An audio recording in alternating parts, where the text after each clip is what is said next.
Tirana, Albania. After basically 4 hours driving, I arrived in Tirana, and yeah, it's actually pretty good drive. The roads are pretty good. Everything was really, really beautiful. I was really surprised how beautiful the road was, and the mountains and the hills were super green. I was really surprised. I was really shocked how nice it is. The city is quite hectic to drive, to be honest. It's quite hectic. You have to be really, really on your toes. But this apartment is really in the center. So it's a good apartment. It's an Italian host, so for me, I could practice my Italian. The roommate's also Italian, so that's nice. And it's exactly in the center. I walk out and you're there. So that's always good. So let's have a look around. It's quite simple, but it's very good. And most importantly, we have an air conditioning. This is the view. Pretty good view. Well, now there's a bit cloudy, but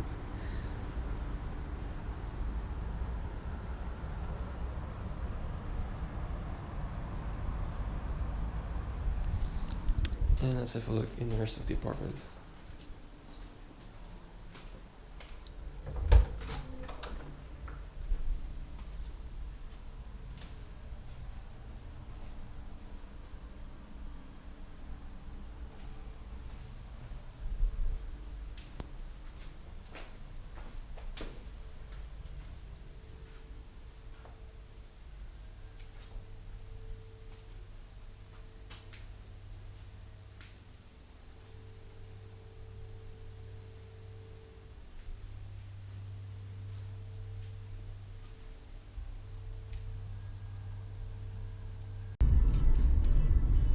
So today I'm on my way to Durres, which is a city at the Mediterranean Sea, which is an hour from Tirana. Yeah, so I'm gonna have a swim today, finally, in the Mediterranean.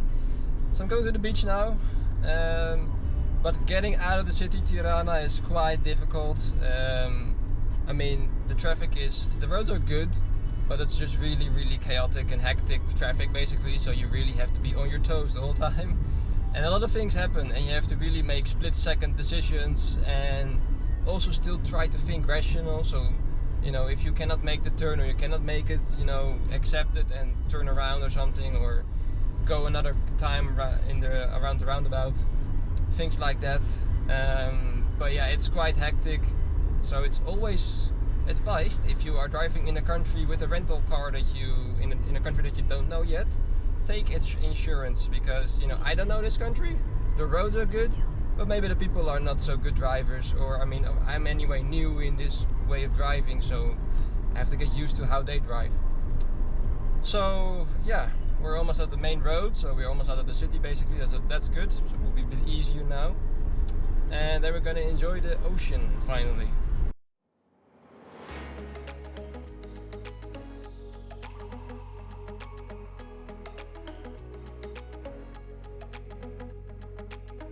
When you think of beach holidays, you don't immediately think of Albania, which actually is quite a shame, because it has a very long coastline at the Adriatic Sea, while its neighbors are very popular beach locations, like Greece, Croatia, and even Montenegro has become very popular, yet Albania is still a bit under the radar.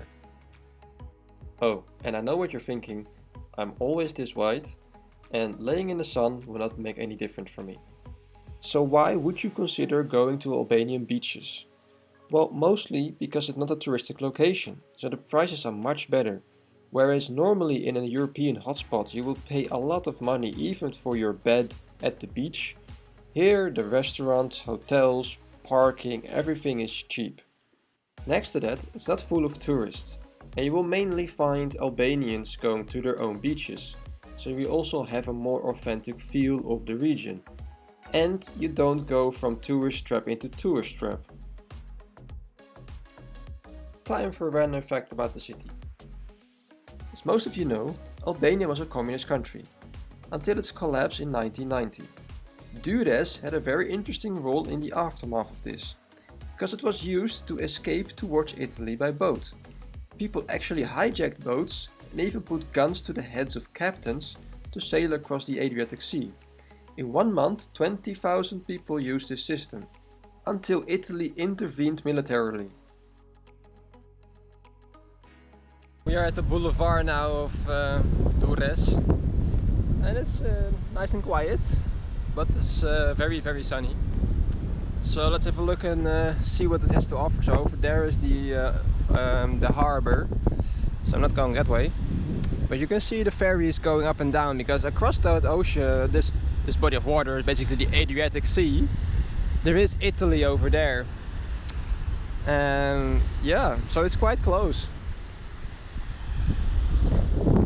So I'm gonna go look what that thing is in the pier and stuff, if it has any kind of function or if it's not used anymore. Then later I will go and check out some ruins and go back to Tirana.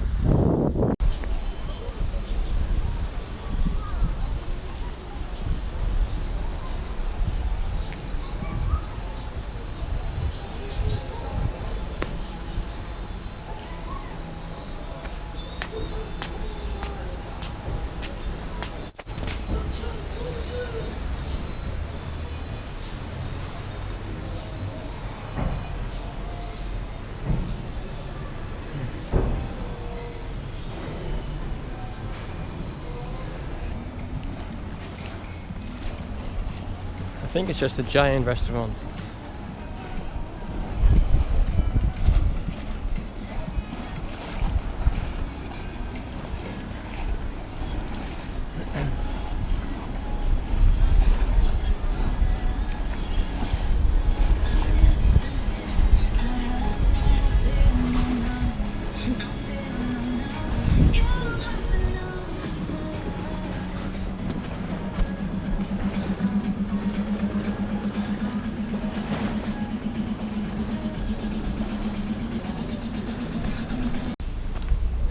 Right now I'm entering the amphitheater of Durres.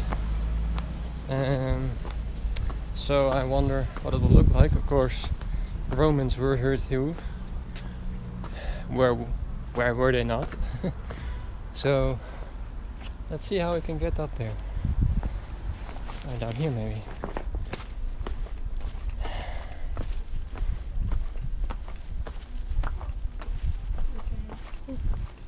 That can be.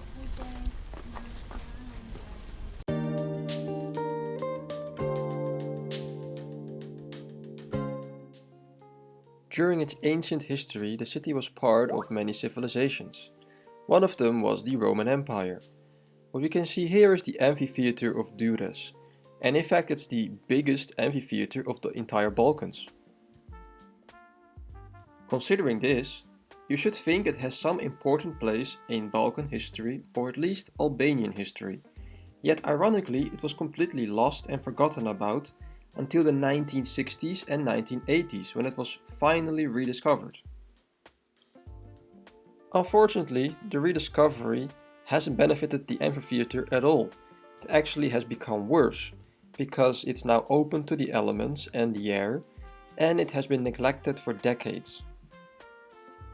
The state of the amphitheater is actually so bad that it's on a list for the most endangered heritage of Europe. And actual conservation efforts only just started from 2004 by the University of Parma from Italy. And as you can see, there's still a lot of work to do, but you can help and support by just paying a visit. The ticket is not very expensive, and the lady behind the counter is very nice. This once glorious amphitheater was built under Roman Emperor Trajan in the 2nd century AD, and in its heyday it had a capacity of 20,000 people, and it was mainly used for shows, until it was damaged by an earthquake in the 4th century. After this, it was changed into a chapel, and that's why there are frescoes and mosaics inside. So how can you lose such a big amphitheater, you think? Well, one of the reasons was that the Ottomans covered most of it up back in the day.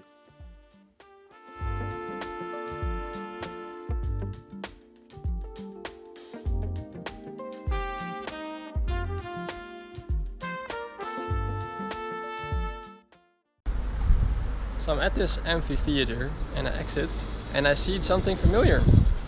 Look at that. That is totally the style of Piet Mondrian, the Dutch artist. Very interesting that it is in this country, in Albania, in this city. I don't know why, but it's a nice touch. It actually looks now much better. Yeah, if you would not know, you would just walk past it.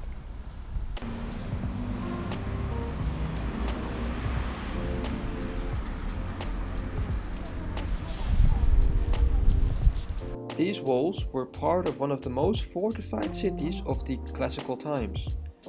This is Durres Castle and was built in the 5th century by the Byzantine Emperor Anastasius. And these towers were added during the Renaissance by the Republic of Venice.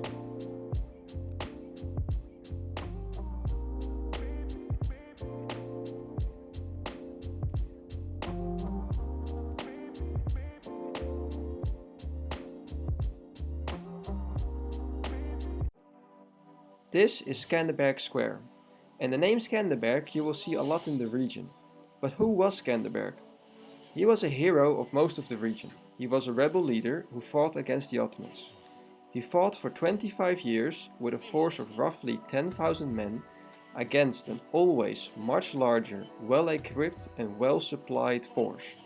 Yet he has never been beaten by the Ottomans. He has become the national figure of Albania, because he also unified Albanians for the first time. His family emblem also became the national flag of Albania. In fact, he caused the Ottomans so many problems that when the Ottomans finally found his tomb, the Ottomans opened it up and made amulets of his bones, because they thought it will make them braver on the battlefield.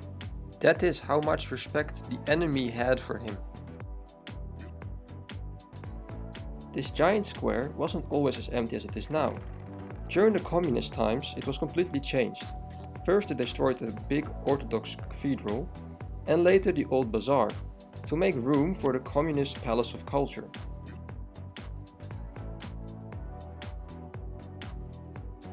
Tirana is a very modern city and it looks like any other European city, and it has all the commodities that you may seek.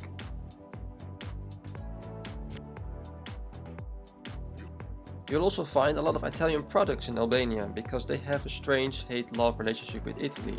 They were a colony before, many Albanians live in Italy and also speak Italian.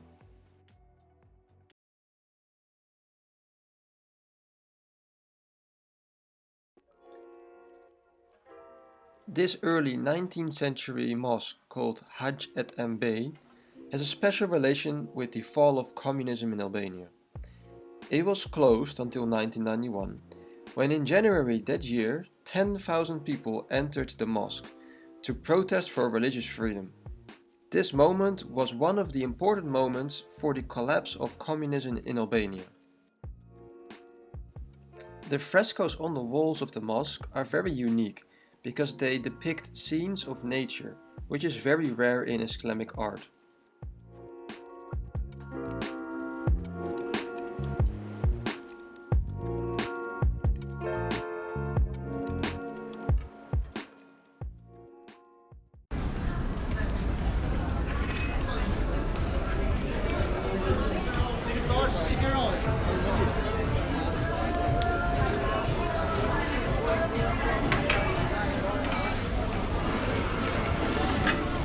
Zit je nu te gaan?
Zit je mogen? Zit je mogen? Ja, hij is zo weer. Ja, live, çok mooi. What? Taraf.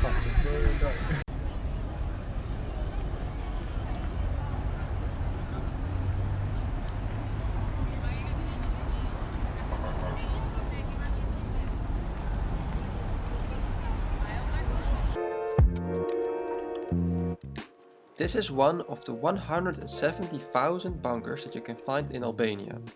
They were built by the paranoid dictator Enver Hoxha for an invasion that never came.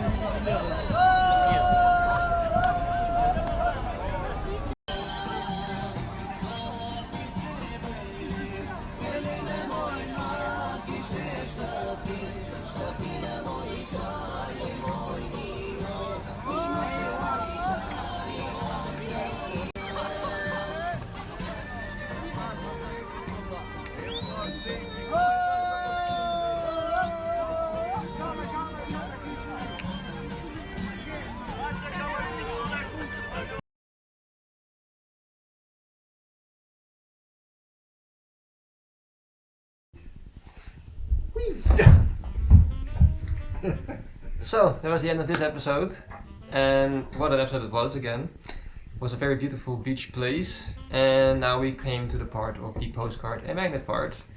And we have our star appearance of our dog Joey. So sometimes he will come in the shot and want to play with us. Yeah. So, we first start with our postcards. They all have similar designs there, as you will later see. And the ball is gone. Here, Joey. And here's my dad again to read it to you. So, here's the card from Albania. Oh, that's cool. Wow, that's a nice shot. Beautiful city. Wow, look at the green water. Yeah. Well. Good day, Dad. Let's see. I went to the beach city. It's an old city from the Roman times. It's quieter than most of the hotspots in the Mediterranean. Many things are in Italian here, for many people speak Italian as well. Anyway, Albania is beautiful. I am surprised at how modern it is. See you soon, Dad. Jason. Yeah, so that's true indeed. Many people speak some form of Italian because it has been controversially kind of an Italian possession, you know, Mussolini, the war, and it's of course kind of near Italy anyway. My Airbnb hosts were Italians, for example, so it's yeah, you can get away with Italian there. And then we have the magnet. This is the magnet that I took. It's supposed to be for the ancient Roman times, in the ancient city it is basically. As you saw in the video, it has an amphitheater, etc. It's terracotta, isn't it? So yeah, it's supposed to be this old design, Durres. So yeah.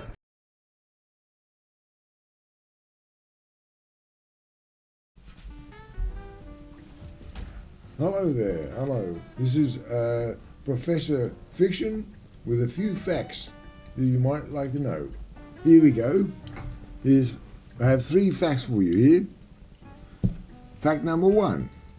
The city of Durres was invaded by and conquered by Sicilian Normans, who were the descendants of the Vikings. Fact number 2. During the Italian occupation, the King of Italy, Victor Emmanuel III, went on a visit to Albania, where he was almost assassinated in Tirana. Fact number 3. The bunkers of Albania were such a secret that the new post-communist government had no idea about where each bunker was and what was in it. So the government was very shocked when they found a massive stockpile of 16 tons of mustard gas and other chemical weapons just sitting in an unguarded bunker just 40 kilometers from Tirana. In the end, the USA paid $20 million to have it all cleaned up. these were the 3 facts for today. Enough for the time being anyway. So anyway, back to your regular program. See you next time. Bye bye. Yeah. So, Very nice. well, we are gonna finish our coffee. Yeah. And see you next time. See you next time. See ya. Bye bye.